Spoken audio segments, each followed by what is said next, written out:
পশ্চিমবঙ্গে এসআইআর এর নামে অনিয়ম চলছে, আদালতের অবমাননা করছে কমিশন। বুধবার সুপ্রিম কোর্টের প্রধান বিচারপতি এজলাসে দাঁড়িয়ে বাংলার এসআইআর সমস্যার কথা তুলে ধরলেন মুখ্যমন্ত্রী মমতা বন্দ্যোপাধ্যায়।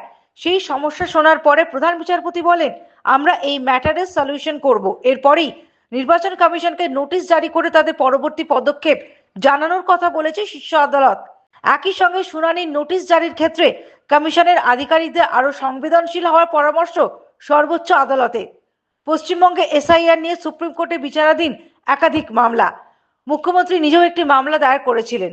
বুধবার প্রধান বিচারপতি সূর্যকান্ত, বিচারপতি জয়মাল্য বাগচি, বিচারপতি বিপুল মনুভাই পাঞ্চলির বেঞ্চে সেই মামলার শুনানিতে নিজেই সওয়াল করতে আদালতে হাজির ছিলেন মুখ্যমন্ত্রী মমতা বন্দ্যোপাধ্যায়।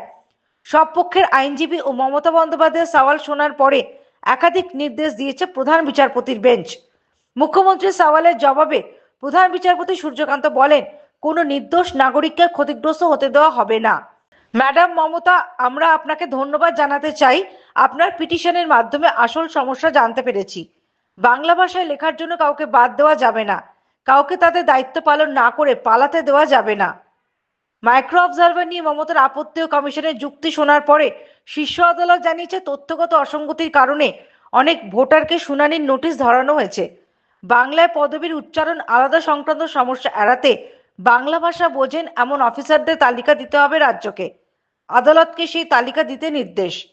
সওয়ালে মমতা জানান, 70 লক্ষ মানুষকে নামের বানানের কারণে শুনানিতে রাখা হয়েছে। মেয়েদের বিয়ের পরে পদবি পরিবর্তনও ডেকে পাঠানো হচ্ছে। মিসম্যাচ হলেই নাম বাদ যাচ্ছে বলে অভিযোগ মুখ্যমন্ত্রী। প্রধান বিচারপতি বলেন, 2002 সালে ভোটার তালিকা ছিল বাংলায়। অনুবাদের সময় এই সমস্যা হওয়া স্বাভাবিক। রাজ্য সরকার যদি বাংলা, হিন্দি, ইংরেজি জানা আধিকারিক দেয় আপনাদের, তাহলে আপনারা এই কাজ ভালোভাবে করতে পারবেন। এখনকার দিনে টেগরকে কিভাবে লেখা হবে কেউ জানে না, তা বলে তো টেগর মানে বদলে যাবেন না। একই সঙ্গে ছোট ভুলে কারোর নাম যাতে ভোটার তালিকা থেকে বাদ না পড়ে তা নিয়ে সাবধানী ও সংবেদনশীল হওয়ার নির্দেশ শীর্ষ আদালতের। কমিশনের উদ্দেশ্যে প্রধান বিচারপতির মন্তব্য, আপনাদের অফিসারদের একটু সংবেদনশীল হতে বলুন। এদিন আদালতে মমতার আইনজীবী শ্যাম দিওয়ান জানিয়েছিলেন, লজিক্যাল ডিসক্রিমিনেন্সির তথ্য কমিশনের ওয়েবসাইটে আপলোড করা হয়নি। কি অসঙ্গতি রয়েছে তা উল্লেখ করতে হবে বলে দাবি করেন মমতাও। প্রধান বিচারপতি বলেন, ভোটারকে অবশ্যই জানাতে হবে কেন তার নাম ডিসক্রিপেন্সির তালিকায়। প্রশ্ন হলো, কোন পদ্ধতিতে জানানো হবে? হোয়াটসঅ্যাপ কমিউনিকেশনের মাধ্যম হতে পারে না।